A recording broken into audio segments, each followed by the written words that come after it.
Hello everyone, I'm OP Tank bringing you another Neverwinter video. And today we're bringing you a DPS build for Paladin for mod 16. Had a few requests for this, so stand by to stand by. Just a couple of statements before we start. Don't have all the gear on live server, which we're currently on. So you'll have to bear with me when we go over the gear portion. And as per usual, I will include timestamps down in the description below to allow you to jump around to the parts that you want to see. So without further ado, let's get started. And we'll start with race. Well, as per usual, one of the best races is going to be Dragonborn. Metallic Ancestry Dragonborn. Followed by Dragonborn. And after that, if you're going with the free-to-play, you're pretty much going to want anything that's going to give you Dex and Intelligence, because those are going to be the main two ability scores that we go for.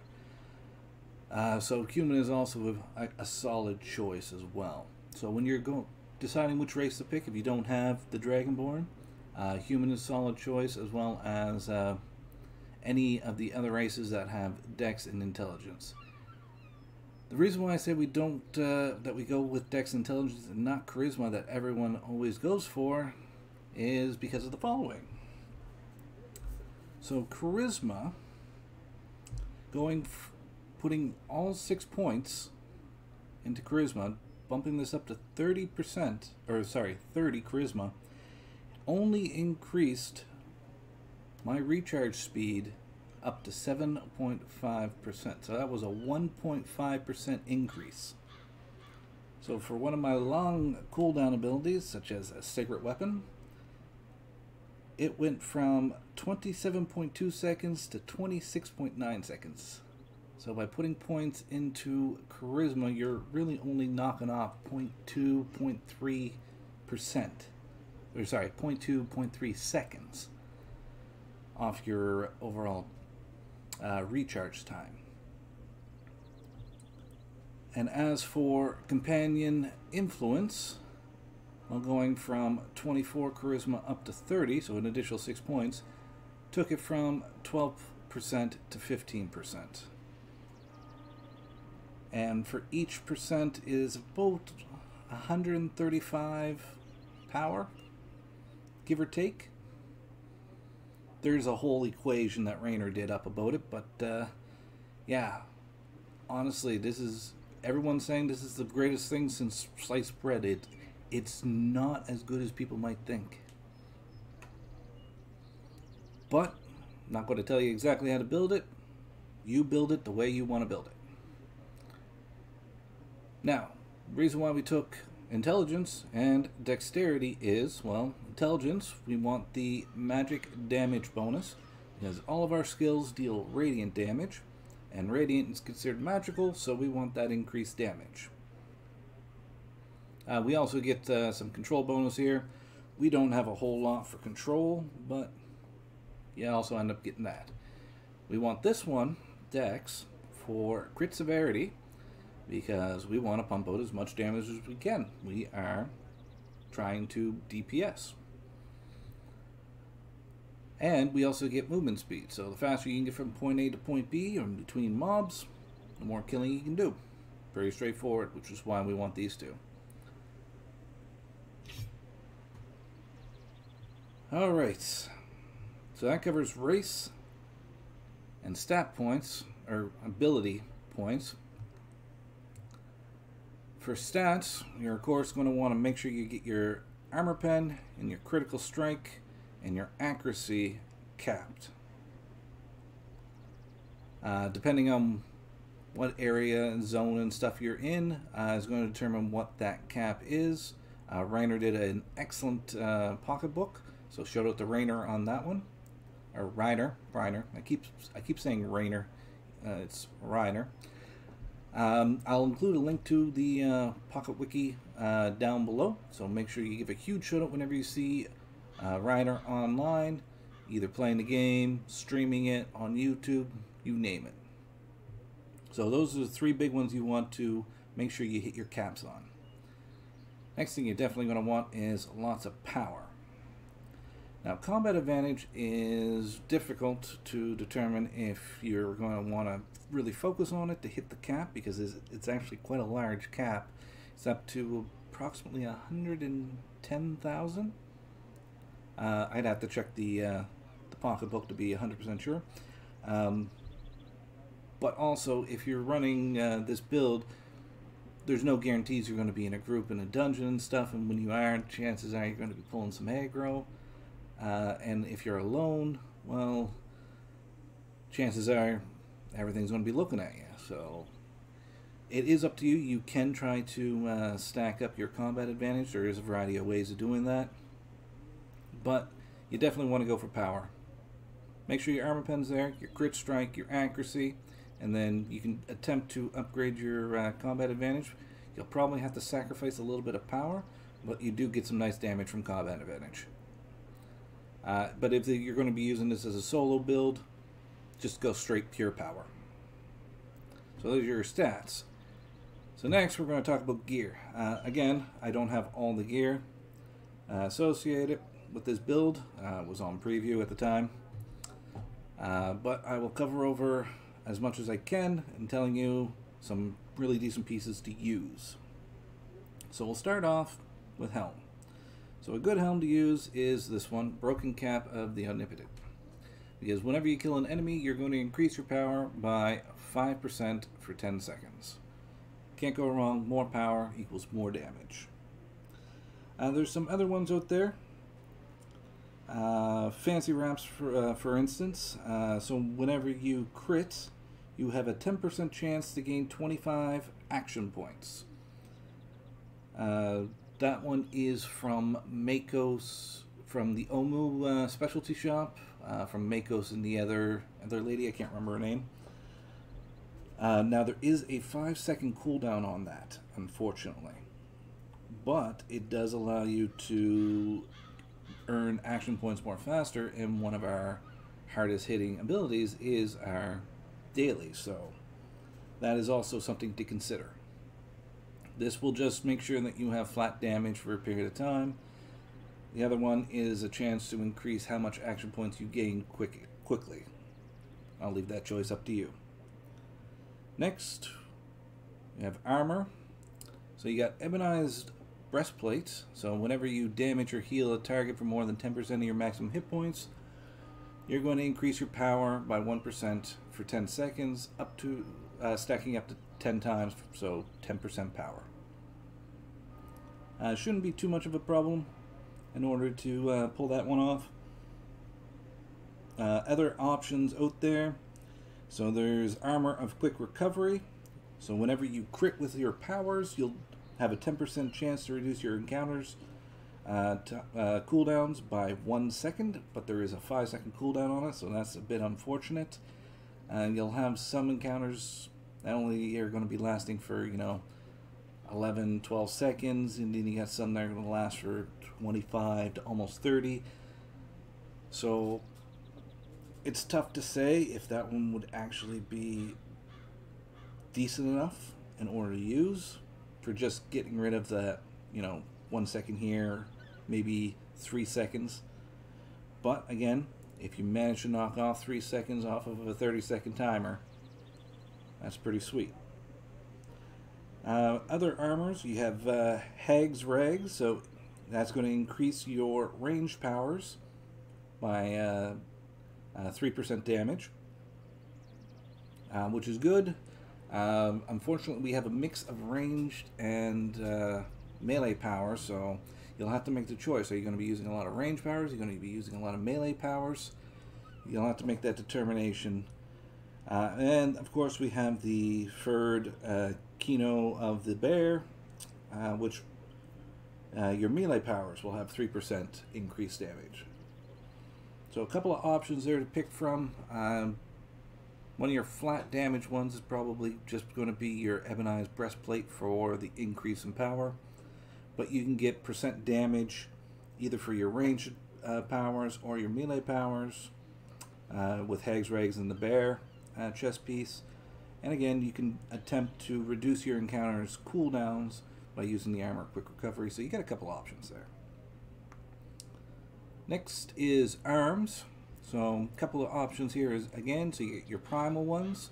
So whenever you damage or heal a target for more than 50% of your maximum hit points in a single blow, you get 1% power for 10 seconds, stacks up to 5 times for 5%.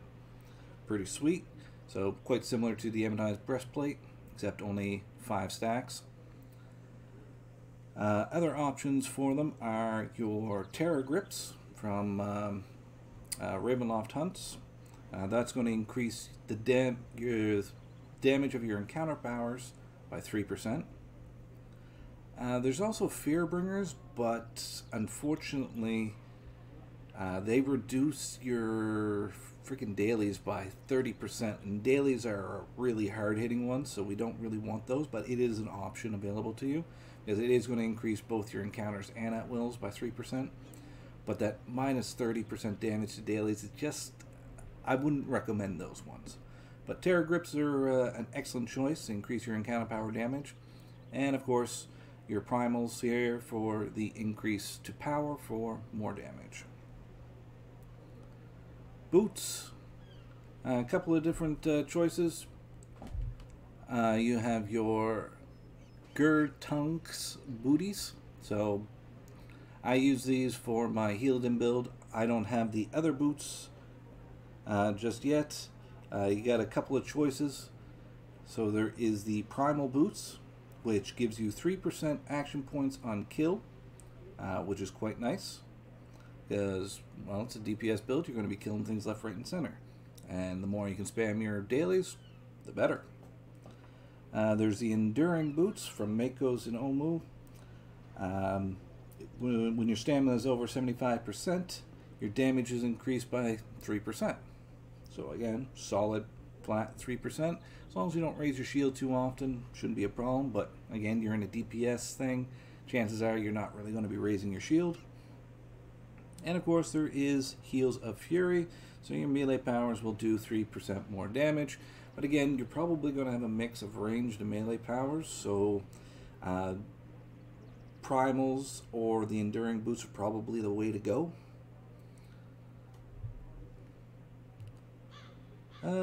So for your weapon set, most people are going to run with the Alabaster set. It's I can't say it's the easiest set. It took me forever to freaking get the main hand, but can't go wrong with it. At start of combat, increase your power, crit strike by 1% for every enemy you face, up to 10%. And every time you kill somebody, it resets. And if you're only fighting one enemy, it's increased to 5% flat for 1 minute. So solid set right there. And then again, of course, you have the other sets if you so choose to run with any of those. If you manage to get the Watcher set, for instance, solid one, you're going to increase your power, armor pen, crit, and defense. So solid one there. Alabaster. Burnish set is also a decent one. So if you're hit or healed for 15% of your maximum hit points in a single blow, your power and defense be increased by 5% for 10 seconds. Chances are you're going to get hit. This is DPS build. Mountaineering set, not that great, because chances are you are going to be somewhat close to your enemies, probably right up in their face with your melee powers, starting off with your ranged ones, and then of course moving into melee range, so you're basically just going to get defense out of it. So Alabaster, probably easiest one to get from the Master Expedition. Set of the Watcher or Burnish set are also options. For your neck and belt, so your artifact sets, still best set is going to be Demigorgons. That hasn't changed yet. That 20% additional damage based on the difference between hit points, it's just phenomenal. For rings, so you have a couple of options. So you get your Spygill rings. Well, pretty much every Undermountain ring is going to increase your daily power damage by 3%. So solid option there. Other options are the Ebonized rings. So we have one is for your melee powers to do 3% more damage. One is for your ranged powers to do 3% more damage. And you can go with the primal assault rings, but unfortunately it has an offensive and defensive slot, not two offensive slots. So it's kind of unfortunate that it's not too offensive. But again, when you kill an enemy, your powers increase by 1%. Also, there is the Shadow Stalker ring. So when you are 25 feet or closer to your target, you're going to increase your damage by 2.5%. Remember, two of those aren't going to stack, so you'll need a +4 and a +5 for an extra 4.5% damage, because the +4 will give you 2% increased damage. And then there's also the Ring of Offensive Action, so whenever you use a daily power, you'll increase your damage by 3% for 5 seconds. Unfortunately, we don't get to spam our dailies anymore, so that's not really a ring you need to worry about too much. If we ever get back to the point where we're able to use our dailies more often, that is an idea. But Shadow Stalker is probably one of your better bets for a 4.5% damage increase. Or you can, if you figure out if you want to do melee or ranged, also good options. And if you want to just really pump up the damage of your daily, pretty much any Undermountain ring is going to give you 3% to daily powers. For shirt and pants, I went with the Protégés. So whenever you critically strike, your powers have a 10% chance to reduce your encounter powers by 1 second with a 5-second cooldown. And then on this one, so whenever you critically strike, you have a 10% chance to gain 25 action points. Both of these are on a 5-second cooldown, but they're definitely decent ones to have. As for artifacts, one of them, of course, will have to match whatever set you decide to go with. Demogorgon still seems to be the best bet for DPS, so you're probably going to have to throw in the Shard of Orcus. Going to get a little bit less stats out of it because it is one of those item level 150 ones compared to the 300 item level ones that we get now. So one of those will have to be it. As for your other two, you basically want as much power as you can get. So the ring is a solid option. The Staff of Flowers is another solid option. And as for your primary artifact, you either want to use the Coated Knives, so you can get 12% more damage against the enemies, and they will deal 12% less damage to you. Plus, if you don't actually hit anybody with it, it has a reduction of 75% for the recharge time, so it's only 15 seconds. Other options, I mean, Lantern's still good. It only does 10% compared to the 12. I mean, you can run with Staff of Flowers. Staff of Flowers gives you an extra 5,000 power, crit strike. They're slowed and they take poison damage, so quite a useful one. You can summon a Mimic, but that's really a solid one to use, is the knives for the 12%. I mean, you can also drop in the Eye of the Giant to give yourself even more power, especially around more enemies. The wheel is still a solid option to increase your damage by 5% for 30 seconds. Soul Sight Crystal, I mean, still some of the old artifacts are still definitely usable for a DPS build. So that was your artifacts. So enchantments. So we'll start with the offensive ones. So offensive, you want Radiance for increase in power, as you want lots and lots of power. Your gear should give you enough armor, pen, crit strike, and you should be able to get enough accuracy just from the gear itself. You might have to change up one of your companions in here just to give you enough accuracy to make it to make sure you hit the cap. If you were going into a scaled zone, I recommend running with a Tenebrious enchantment. because they don't actually get scaled in the scaling areas. So when you actually hit, you're going to be doing the 24,000 damage on those hits. So that is actually a really, really good option. Now there is still some debate, but it's still looking like Radiants are the be-all end-all for endgame, unscaled. So level 80 content basically. But if you are going into scaled areas, it does look like Tenebrious is a solid option, especially if you can get that up to 30% chance to proc to deal the 24,000 damage. That being said, there is a, what was it? It was a 1 or a 3 second cooldown on it. I think it's a 1 second cooldown on it, so he doesn't constantly spam. But still, solid option. It's great for the current event going on with the Jubilee, with the Protector's Speech, where you get scaled to level 40. Phenomenal. Pretty much one-shot everything when it triggers. For defense, you're probably going to want Radiance again for more HP, or if you're lacking in some of your defensive slots, you can always use some of those different types of enchantments to cap those stats, so you're not taking a significant portion of damage all the time. As for utility, really the way to go is Darks. I know Companion Influence, not a whole lot, but it will give you, if you do 5 slots with max rank, you're getting about 3,000 additional power, so it is something. Otherwise, just go with the standards for getting refinement, so your Quartermasters, your Dragon Horde, your Fey Blessing. Otherwise, go with Darks. Nothing else is really good there. I haven't tested it yet. I just thought of it about 10 minutes before I started the video.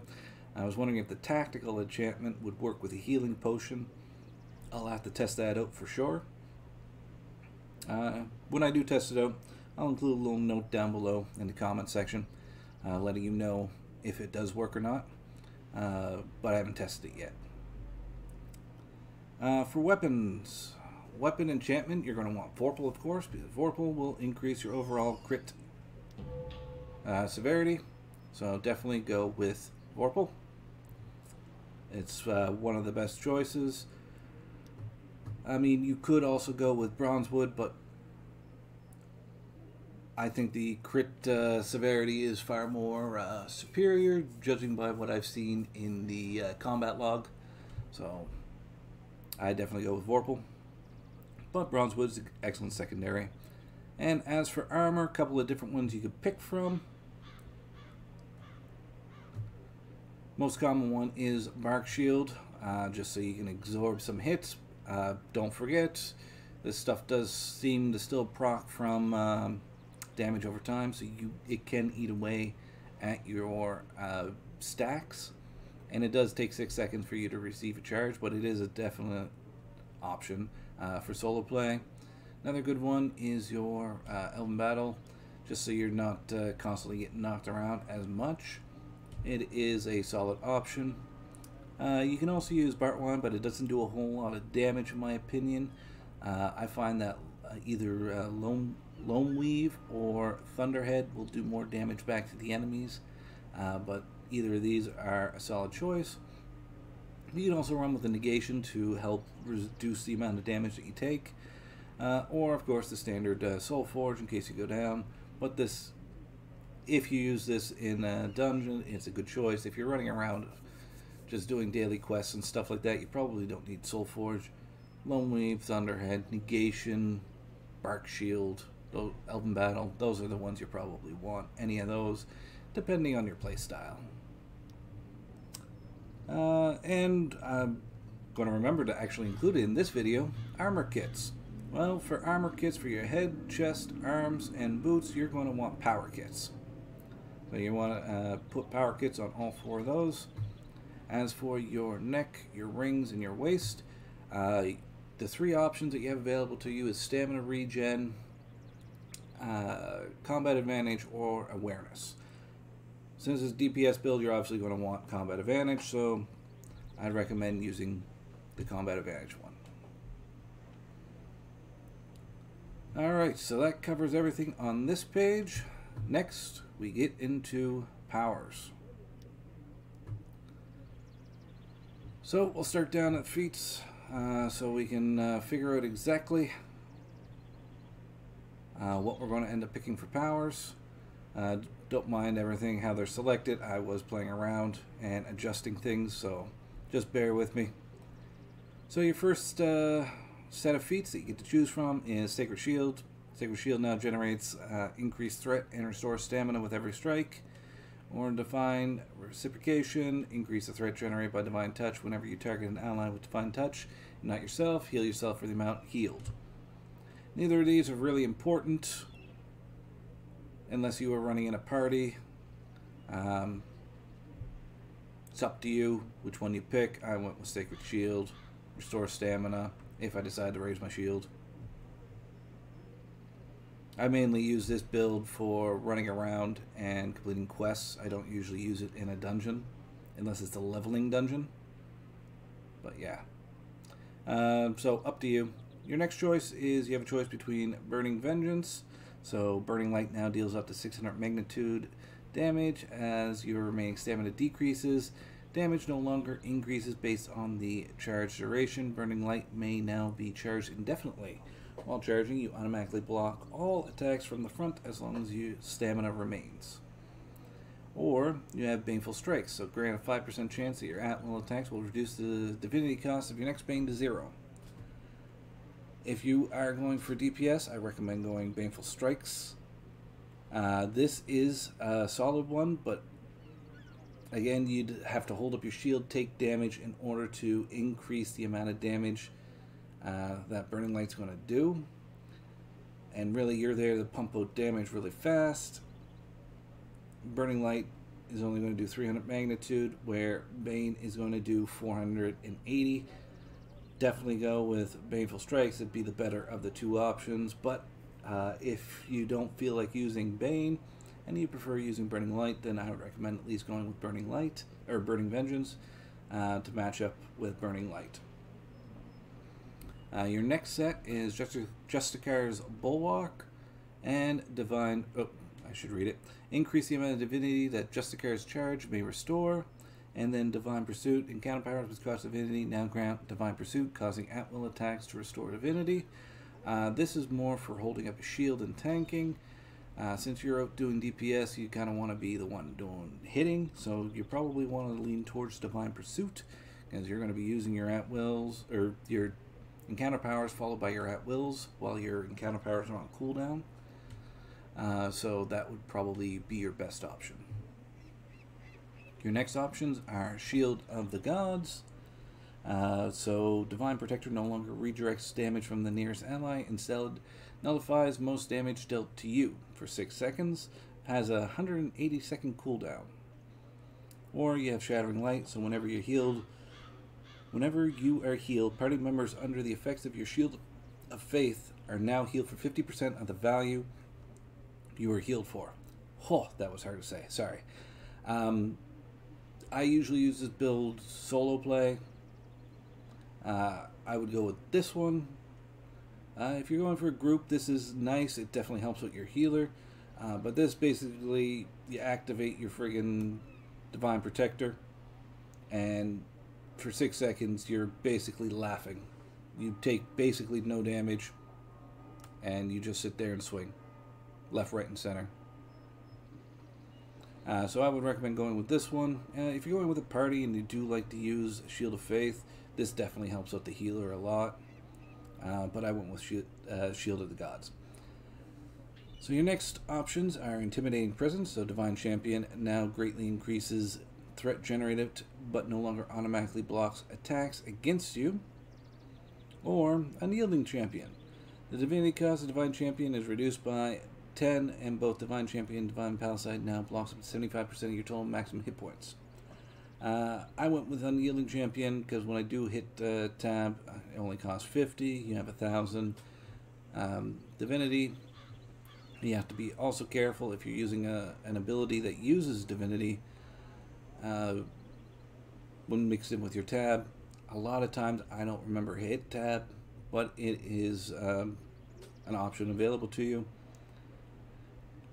So those are your feats. So next is your class feature. Increase deflect rate of self nearby party members by 2%. No thank you, you don't really need that. Increase damage whenever there's no party members nearby. Absolutely. That is a solid one to have. Regenerate divinity 10% faster.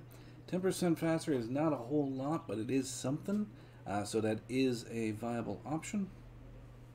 Increase crit rate of self and nearby party members. No, you don't really need that. Your critical strike should be plenty.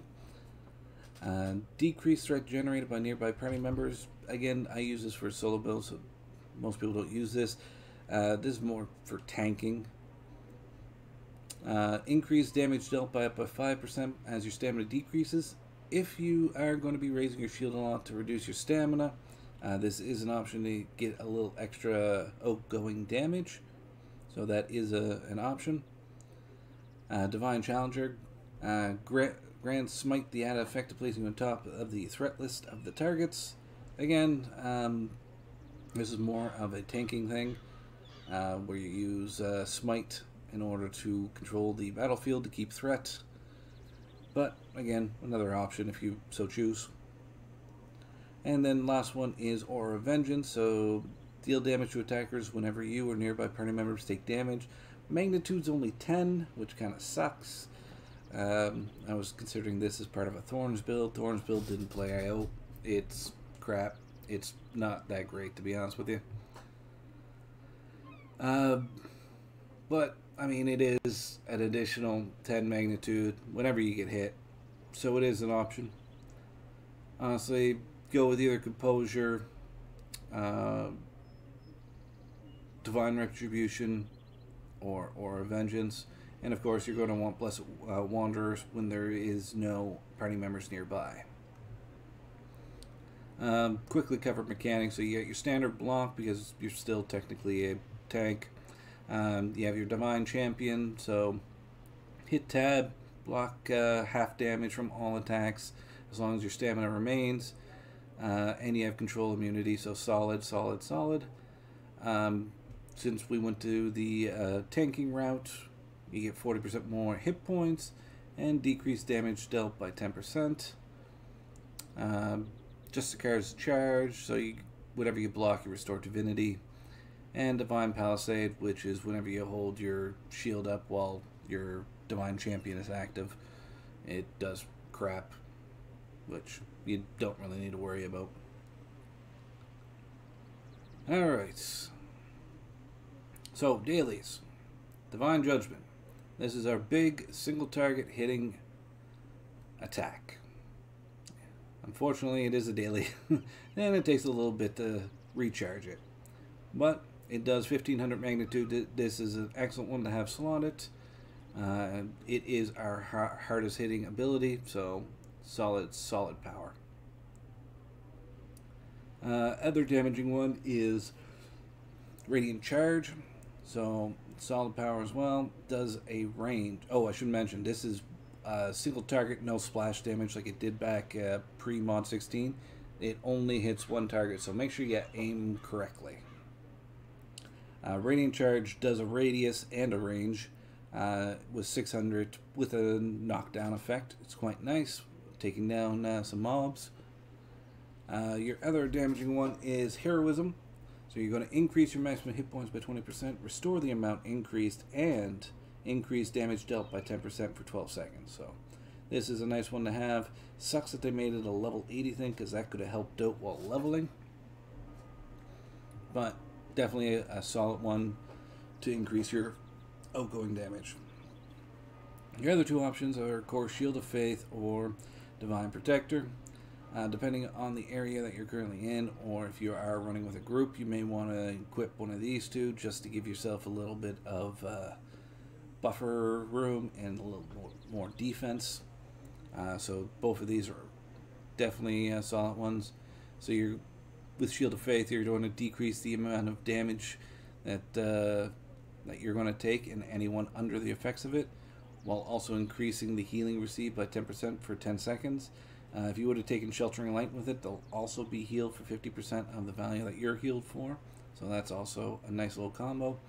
And Divine Protector, if you took this feat, Shield of the Gods, it's going to nullify most damage dealt to you for 6 seconds. If you didn't, what it does is it picks the closest enemies, puts a bubble around them, and redirects all the damage from them to you. So, decent ones to have in the back pocket, especially if you're in a difficult area or in a party that could use a little something something. Encounters. So, we have a variety of different powers to use. We got Burning Light. It's got a 13.6 second cooldown. Magnitude is 300 to 600, depending how much stamina you have. The less stamina you have, the higher the magnitude. So if you have full stamina, you'll only do 300 magnitude. If you have no stamina, you will do 600 magnitude. Gives a nice stun effect. And if you pick Burning Vengeance, while you're pressing and holding it, you'll start blocking attacks from the front. So nice little combo with this is when you go into a fight with enemies and they're in front of you, start charging this, they'll start beating on you, your stamina will start to decrease because you're technically blocking, and that will increase the magnitude of Burning Light for you. So that's a nice little combo with it if you decide to go with Burning Vengeance. Another one that we have is a Sacred Weapon. So cooldown is incredibly long for a short duration, but you're basically just increasing the magnitude of most of your attacks. And it's going to restore some stamina and increase threat if you so choose Sacred Shield option. Duration's 10 seconds, so basically you're going to be suffering without this for about 17 seconds of extra damage. But it is an option available to you. I do like running with it from time to time. Divine Touch, basically it's your heal. Basically, you're going to use this in between fights, or if you're coming up to a hard boss fight and you know you're going to want to have a heal with you. Doesn't hurt to equip it. So that's a decent power to have. Smite. So Smite costs 220 divinity out of our 1000 divinity and deals a lot of damage. So it says magnitude 900. Now the magnitude is going to decrease as your divinity decreases. So if you have full divinity, you'll do 900 magnitude. But the moment you cast Smite once and you go to cast it a second time, it's going to have a reduction in the magnitude. A significant one too. So just remember, if you are going to use Smite, the more divinity that you have, the more damage it will do. So good against single targets. This does do a little bit of splash damage. No. That was Val. Never mind. Scratch that. So yeah, this one good single target, high DPS. But again, magnitude decreases as your divinity decreases. Bane. It's got a beautiful range, a nice radius, costs 300 of our 1000 divinity, and does 480 magnitude damage. Now, if you have selected Baneful Strikes, when you're swinging with your at wills, you have a 5% chance that your next Bane won't cost any divinity. And you'll notice it because it will actually have a small little dotted line appear around it, letting you know that it's free to cast. And you'll have 10 seconds the moment that dotted line appears to cast it before it goes away for free. So this is a solid choice, great for taking down groups of mobs. Plus, if you can get it for free, it's going to save your divinity, so you're able to use Smite on the tougher of the mob enemies. And you can just kill off the minions with Bane, and then just plummet them with Smite. You got Templar's Wrath. This is more of a tanking ability because due to the increased threat, it's got a divinity cost of 300. Only does 300 magnitude. This would be your better option. Higher magnitude, same cost. Plus, if you take Baneful Strikes, chances you're going to get it for free. But it is an option to use here, Templar's Wrath, if you so choose. There's Vow. So it's got a nice range, a good radius. Magnitude absolutely sucks. Puts you at the top of the threat list. This is a tanking power. It's got about an 18-second cooldown. Not something you really want for DPSing. You're looking over here for your DPSers. And Burning Light, maybe Sacred Weapon if you so choose. So Vow, you don't want that one. Absolution decreases damage taken by 20% for 8 seconds with a 22-second cooldown. Good if you're stuck in a hard spot, but again, this is DPSing. Your enemy should be dead, not you.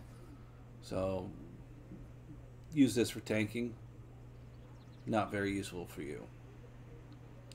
Binding Oath, and again, this was part of my friggin' Thorns build. But cooldown of 22 seconds. You deal radiant damage to attackers whenever you take damage. Magnitude is 50 for 12 seconds, and you restore some stamina for that 12 seconds as well. Basically, you have a 10-second downtime of this. It only does 50 magnitude, so it is low, but it is nice. I mean, if you combine Aura of Vengeance with Binding Oath, you're looking at 60 magnitude being reflected back to the enemies that attack you. Unfortunately, it's just not viable enough with the Thorns build I was working on. But hey, it is an idea if you so choose. But it is a very low magnitude, so if you're looking to really pump up the damage, yeah, probably not the choice for you. Then we have Relentless Avenger. So you lunge at the target, dealing radiant damage. You cannot be executed while rooted. Does 460 magnitude, 11-second cooldown. This is an excellent power. Gets you right in there. It's got beautiful range, 60 feet. So you just dash right in there. Dealing 460. Now it is single target attack. Doesn't do any more knocking around or anything like that, like the old one used to do. But solid power. Great magnitude for the cooldown. This is a solid option. So you're basically your hard hitting ones are going to be your Relentless Avenger, your Bane, your Smite, and your Burning Light. You can throw in Sacred Weapon too for the additional damage, but again, you're going to have a lot of downtime on that. And then, of course, you got your heal if you get into a sticky situation. So really, it's Relentless Avenger, Bane, Smite, Burning Light. That would be my recommendation. A combination of those four should suit you extremely well for DPSing. For at-wills, you have Valerious Strike. Cast time is 35 seconds, so you deliver a 3-full attack, magnitude of 45 damage. Then you have Radiant Strike. Cast time is 55 with a magnitude of 25. But it does zoom you into combat at a range of 30 feet. And you're going to hit multiple targets within 10 feet of the individual that you charged in at. And cannot be executed while rooted. Nice little get into combat power. You have Oath Strike.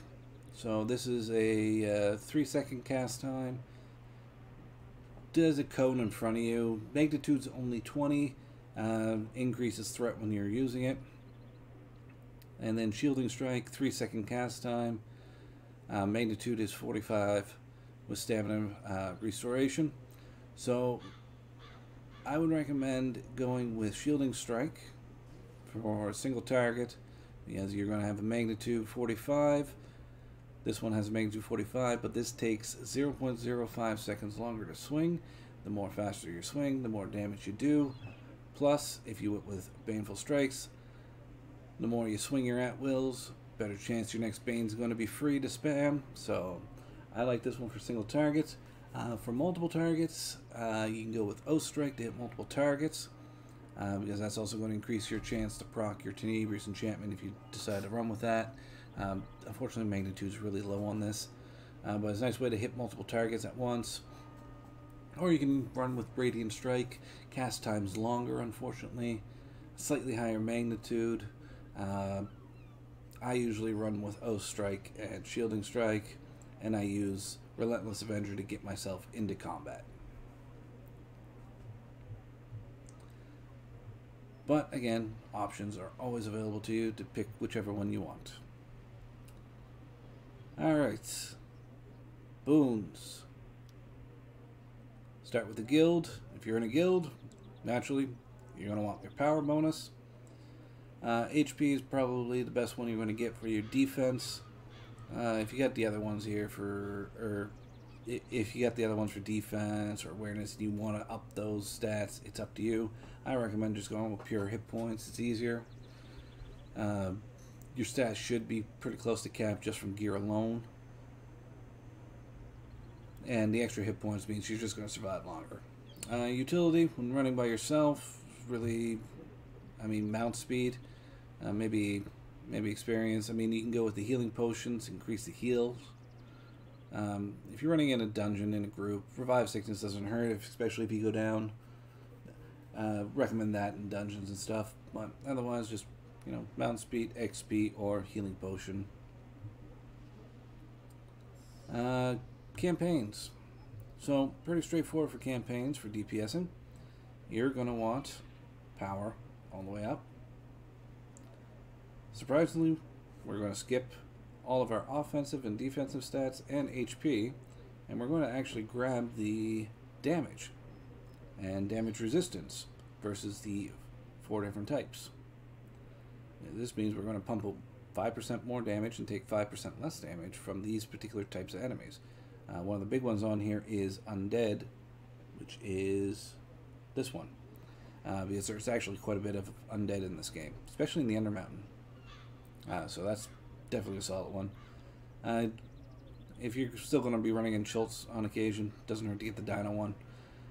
But I just went with these because it's going to increase my damage against these types of enemies.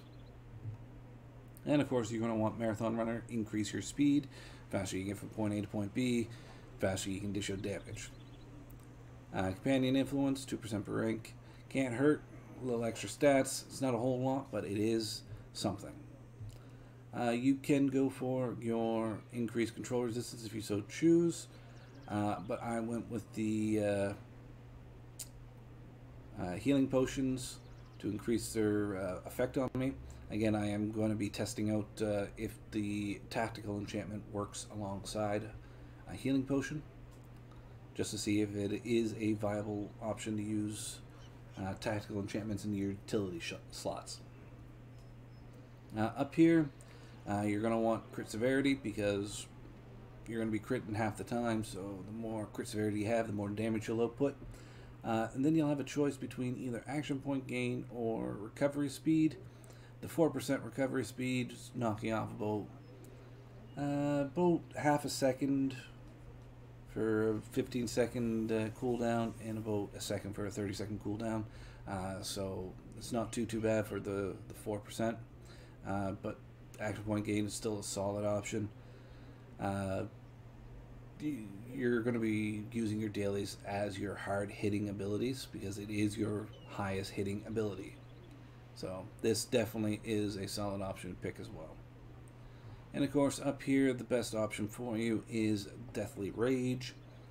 So chance on kill to do the following for 10 seconds, increase your combat advantage, increase damage by 6% because you're going to have all 3 ranks. And you're going to add 4,000 damage per rank to each attack. Pretty solid. Alright, so companions, here we go. So there's going to be a difference between if you want to run with an augment companion or your standard companion that attacks for you. And it's really going to come down to, are you stacking critical or combat advantage on your character? If you're going to be stacking a lot of combat advantage on your character to get that extra damage, then you're probably going to want a companion that's going to fight with you, so you can position yourself to get combat advantage. If you're deciding that you're not going to go for combat advantage, well, then you're probably going to run with a augmented companion in order to get slightly higher stats. Well, not slightly. Pretty good chunk of stats. And it will never die, so you'll always have those stats. So basically you want to pick whatever companion you want with a high bolster rating. Well, your highest if you can. So you got a whole bunch of different options available to you to pick from. Whether it's going to be your augment companion or your actual fighting companion. Big ones for your augments, of course, are going to be your bullet pup and stuff like that, because they also give you a little extra bonus to power. But you'll have to decide which companion you're going to want, because based on if you're stacking combat advantage, because you need a lot of combat advantage. You need about like 110,000 combat advantage to get the most out of it. Other than that, you're going to have your rune stones, of course, your bonding rune stones, and then your companion gear. In your companion gear, you're going to stack power, so you're going to have empowered rune stones. Highest rank you got. And this is where everything kind of goes everywhere. So you have two options for here for really dishing out the damage. You have the Potent Precision to increase your crit severity, or you have awareness, defense, accuracy, power. Here we go, potency. So chance on hit to increase your power by 2,000%, or yeah, 2,000. Yeah, just 2,000, which is very nice. So chance between 5% crit severity or 2,000 power. I'll leave that choice up to you. I went with crit severity, crit in half the time, so pretty solid. As for your other ones, we have 1 offensive slot, 3 defensive slots, and 1 utility slot. For your offensive, one of the best ones, of course, is the Deep Crow Hatchling. Gives you 8,000 power at Legendary. Can't go wrong with it. You can grab some of the other ones, like Con Artist, to increase damage to enemies over time. You can grab some crit severity as well. I just like the 8,000 power. It's pretty solid. I mean, you got Grunger's Instincts for poisoning the targets to do damage over time for them for a period of time. So a couple options there if you so choose. But I went with the Deep Crow Hatchling. 8,000 power, can't go wrong with it. For your defensive slot, one I will definitely 100% recommend is the Minstrel, because they give 4,000 power, 2,000 awareness at Legendary. It's one of the best ones out there. For defensive, they give you power. Actually, it's the only one that gives you that much power that I can think of off the top of my head. I'll have to do another check through all the companions, I think. But definitely a solid one. As for the other 2 defensive ones, you can use it to help balance your stats. If you're missing any particular stats, you can pick those ones, or if you want to reduce target's accuracy or their armor pen or something like that, those are other options as well. I just went with the ones that gave me power. Right now these are green, so they do need to be upgraded, so I can actually get 2,000 power instead of 500. Same with the Insight one. This one's only getting me 500 power. I can upgrade that to Legendary eventually and get it up to 2,000 power, but it is incredibly expensive to upgrade freaking pets. I'm probably not even going to worry about it. As for your utility, one of the big ones is, of course, the Alpha Compi for the Compi Instincts to increase your power by 5%. And if you're in Chult, this is actually doubled, which is pretty solid. If you don't have that one, I mean, there's a couple of options out there. Just a heads up, Owlbear is currently still broken. Doesn't actually trigger at all. If it did, it would be an interesting one to use. Because I'm sitting at about 170 power. So, I mean, that's about 30,000, give or take, damage when it triggers. So, not a bad one to have, but unfortunately it doesn't work right now. That's more of a, that was part of my reflective thorns build. Again, didn't work out. That's more tanking, but you can use it to balance your stats if you so choose as well. But the big one you're probably going to want is the Alpha Compi for the 5% increased power. But there is other options out there if you so choose. I'm sure the Alpha Compi is actually really expensive, so, but that is an option. So that covers companions. Let's move on to mounts. So mounts are going to differ a little bit based on what people have available to them and stuff like that. Big one to note is all your insignias. You're really going to want power. Lots and lots of power. Plus the power comes with some companion influence. It's not a whole lot. You're only looking at, you know, about 130, 140 to a stat per percent of companion influence. So it's not a whole lot. But stack power, and after that, I mean, just go with whatever works for you. If you're looking for a lot of combat advantage, this is a good way to try to really boost up your combat advantage. Same with your companions here. But good way to boost it up. But the main one you want is definitely going to be power. So, for your equip bonuses, so you got ones I like to run with is Gladiator's Guile. So you move faster when your stamina is 75% or higher. And when it drops below 25%, you get stamina gain. I like this because I like getting from point A to point B fast. And it's all about time versus reward. We'll always want the shortest route in order to accomplish our goals. So the faster we can travel, the better. So I like running with Gladiator's Guile. If you have a legendary mount, Cavalry's Warning is a decent one to have because this is going to buff you, give you 1,000 to all your stats for 10 seconds whenever you activate your combat power, your mount combat power. So this is all one. If you don't have legendary mount, then grabbing one of the healing abilities is a nice one to have. We're about to cover some of those right now. So you got, I like running with Barbarian's Revelry, so on a crit strike I heal myself. Pretty solid because I usually, again, use this running around by myself, so when I do take damage, I don't always have my heal equipped on me for my encounter powers. So this is a definite way to ease up the amount of health potions or health stones I'm burning through. I like running with that one. Same with Survivor's Blessing, so whenever I deflect an attack, I'm healed again. There's a couple other ones out there that are going to give you heals, so if you get like knocked around and stunned and stuff, you're going to heal. You heal on a crit, you heal when you deflect. If you drop below 50% HP, you're going to heal for like 20% of your HP.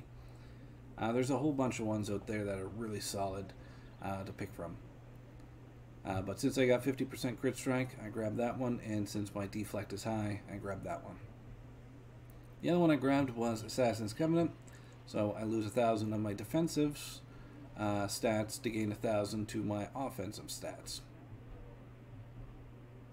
Fortunately, it doesn't cover power, but a little extra to the combat advantage. You don't need to run with this. Again, you can run with one of the healing ones.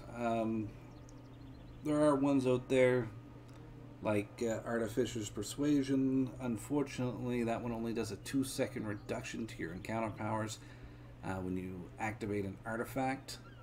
and usually you're activating the artifact to increase your overall output damage of your encounter power, so it's kind of useless.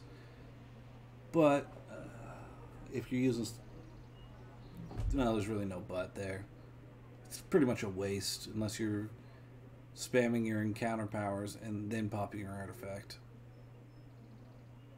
But it is an option. But yeah, there's a couple options out there. I like the heal ones. I run with 4 different heal ones on my tank build. Really helps out the healer. So these two combined definitely helps out for spamming health potions and stones of health. So again, if you have a combat power, good ones to use are going to be your Tensor's Floating Disc and the Deep Crow mount. Those are going to really boost up your power to really increase the amount of damage you do. Bat Swarm's still a solid one as well. It is single target, but you do increase your damage against them. They're slowed, take more damage, and they deal less damage. So, pretty decent one as well. I mean, you still got the Tyrannosaurus, target a minion too. It still eats it, so. And you can lower their defenses, but you should be at cap, so you shouldn't have to worry too much about defenses. But basically, use whatever one you got available to you, and if you have multiple, Tensor's Floating Disc, Deep Crow, Swarm, anything that's really going to help output your damage. As for your mount passive, I'd recommend going with the 10,000 power if you have it, or the 5,000 if you have an epic mount. There's ones out there that can also increase your action point gain. Those aren't terrible either. Lets you really pump out the dailies a little bit more often. But Dominating Force is probably the way to go for the 10,000 power in my recommendation. Just a couple other things to throw at you. For food and potions and stuff, watermelon is probably one of the best. As you see here, I'm going to increase my power by over 10,000 just by consuming it. Lasts for 180 seconds. Can't go wrong with that. Then I went with Major Flask of Potency and the Wild Storm Elixir. The reason why I went with these and not with these two is because this is only going to increase your power by 1,000, and this is only going to increase your power by 400 with a couple of stacks of 80 for an extra 400. So that's only 800, so 1,800 here for power. But this is going to increase my crit severity by 7.5%. And this is going to increase my crit severity by an extra 10%. So that's an extra 17.5% crit severity. That's going to blow friggin' 1,800 power out the water. So I'd recommend going with this. So these are the 3 big ones you're going to like. The price of these are going to shoot up. Jubilee, if you got the friggin' lunch boxes, you might want to hold on to them because watermelon sorbet is one of the food items in it. So definitely a good option to keep there. One last thing before we go, Doohickey. Doohickey is a solid equipable item that goes onto your bar here. So if you have that equipped, once every 30 seconds, you're going to deal 54,000 damage to your target and nearby enemies. It's quite nice. It also crits. So solid thing to have. And of course, you're probably going to want to run with your Empowered Chains. And if you have an Alliance Battle Horn, it's quite nice, because whenever you use the Battle Horn, you're going to increase your action point regeneration by 31% and your power by 4,000 for 60 seconds. So, can't go wrong. And plus, whenever you take damage, the remaining cooldown on your Alliance Battle Horn is reduced by 1 second, and it can only trigger once every 1 second. So, This is a solid horn. So that has been the DPS guide. I can't really call it a build, but that has been the DPS guide for Paladin. Hopefully you found this informative. If you have any comments, questions, and queries, don't forget to throw them down into the comments below. And again, I will be including timestamps in the description of the video so you can quickly jump around. And if any information is wrong, out of date, or anything of that nature, or if I think of anything to add in, I will pin a comment in the comment section discussing that, telling you anything that's changed, anything I've gotten wrong, stuff like that. So again, thank you all so much, and I wish you all the very best.